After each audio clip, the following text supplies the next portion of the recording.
Olá, eu sou Rafaela Oliveira, novamente. Vamos agora continuar com a nossa parte 2 do nosso vídeo de bioquímica, né, glicólise.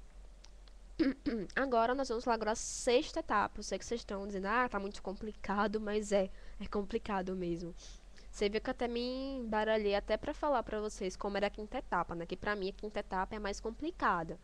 Mas espero que vocês tenham entendido um pouco a lógica, né, porque enfim, a sexta etapa é a hidrólise do ácido difosfoglicérico. Na verdade, essa etapa, ela vai hidrolisar, né? O que nós formamos na quinta etapa? Nós formamos o ácido 1,3-difosfoglicérico, não é isso? Então, na sexta vai ocorrer a hidrólise desse ácido difosfoglicérico. Como assim hidrólise? Vai quebrar. Por quê? Porque ele precisa de ATP. Então, ele vai... Não temos o ADP formado, então ele vai pegar esse ácido 1,3-difosfoglicérico, vai ocorrer a transferência, né, desse fosfato para o ADP, formando então o ATP, certo? E aí ele libera novamente como ácido 3-fosfoglicérico. Olha, nós temos primeiramente esse, que é o que foi formado, né? Foi formado, né? Na quinta etapa. Então, ele vai precisar de ATP. Nós temos o ADP, que foi formado nas outras fosforilizações, né? Nós temos o ADP, como vocês podem ver aqui, ó. O ADP, certo? Então, ele vai precisar de energia. Então, ele vai quebrar, ele vai fazer a hidrólise dessa molécula aqui que eu estou apontando, liberando esse fósforo aqui, esse P. Quando ele libera, esse P vai para onde? Vai para o ATP. Na verdade, ele vem para o ADP, formando o ATP. Aí, depois que libera, né, esse Pzinho aqui some, formando quem?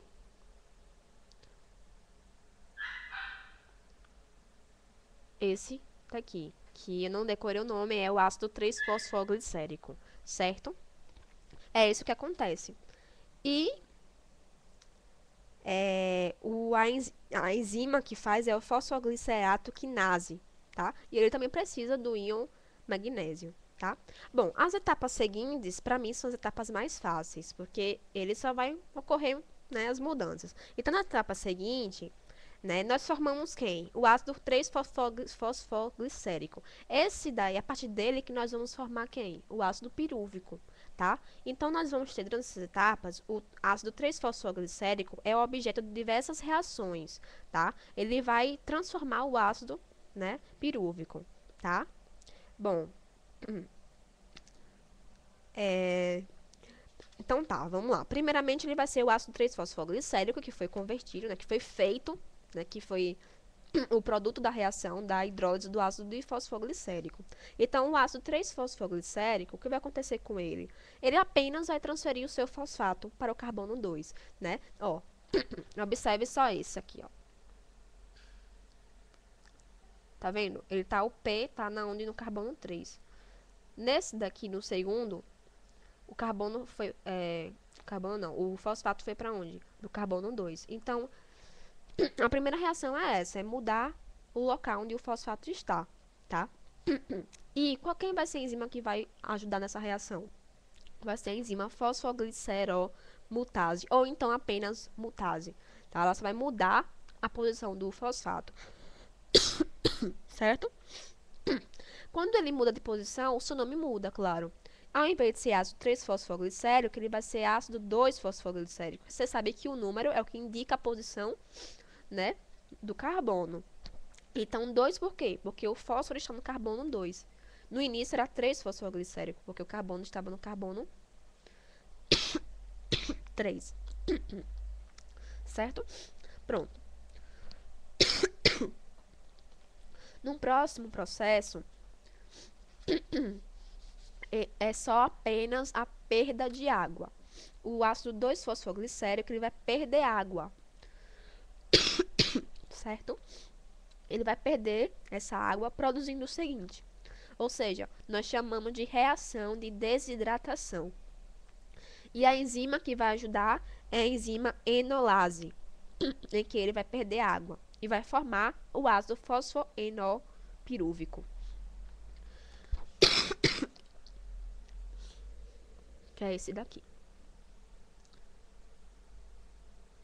Fosfoenolpirúvico. Esse aqui. Após isso, é o processo é o processo mais importante, mais significativo, que vai ser a fosforilização. Como assim fosforilização?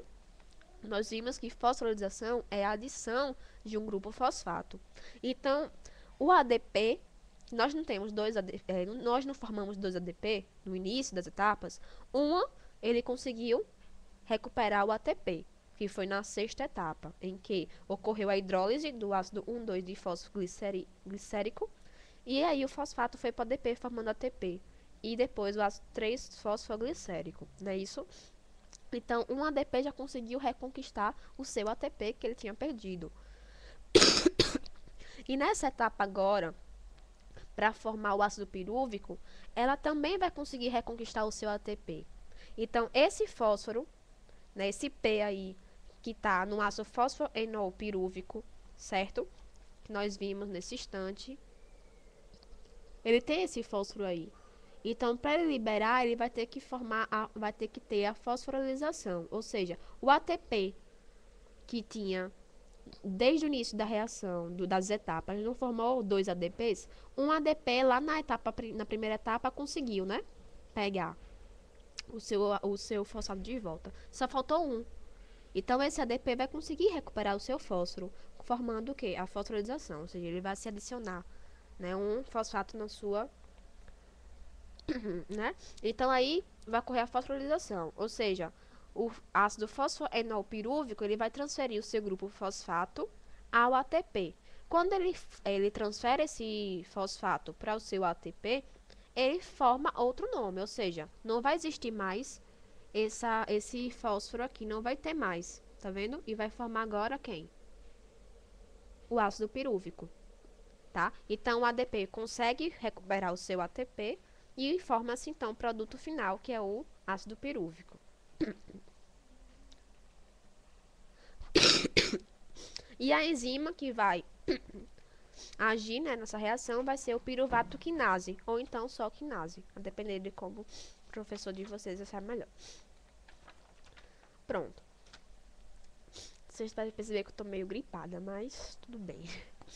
Vamos lá.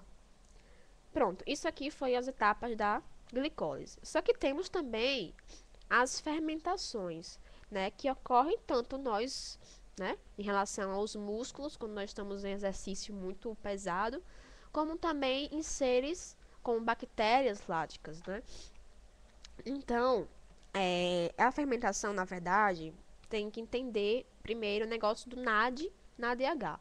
Então, lembra que nós usamos o NAD, o NADH, lá na quinta etapa, né? Na etapa da oxidação do gliceraldeído 3-fosfato. Então, o NAD, ele acabou virando NADH, não é isso? Ele virou NADH. Para nós, seres vivos, humanos, aeróbios, né? Então, para nós, aeróbios, nosso organismo, ele precisa do NADH, não é isso? Como agente redutor de outras, né, reações. Só que para os animais que não têm a respiração aeróbia, e sim anaeróbia, então eles não vão precisar do NADH, eles não precisam. Eles precisam do NAD para quê? Para agir como agente oxidante, né, das reações deles. Então, em relação a nós, aeróbios, como é que nós usamos essa fermentação? Porque nós usamos, tá? Então, para nós, aeróbios, nós usamos a fermentação a partir do momento em que, por exemplo, nós estamos em exercício muito pesado, tá? Então, o NAD, na verdade, quando nós, seres humanos, precisamos reduzir o NADH, precisamos reduzir para o NAD novamente, o que acontece com ela? Ele ocorre na cadeia respiratória, claro, e com elevado rendimento energético. Ele precisa de um elevado rendimento energético, certo? Então, ele teria que produzir energia para poder certo? Ocorrer, né?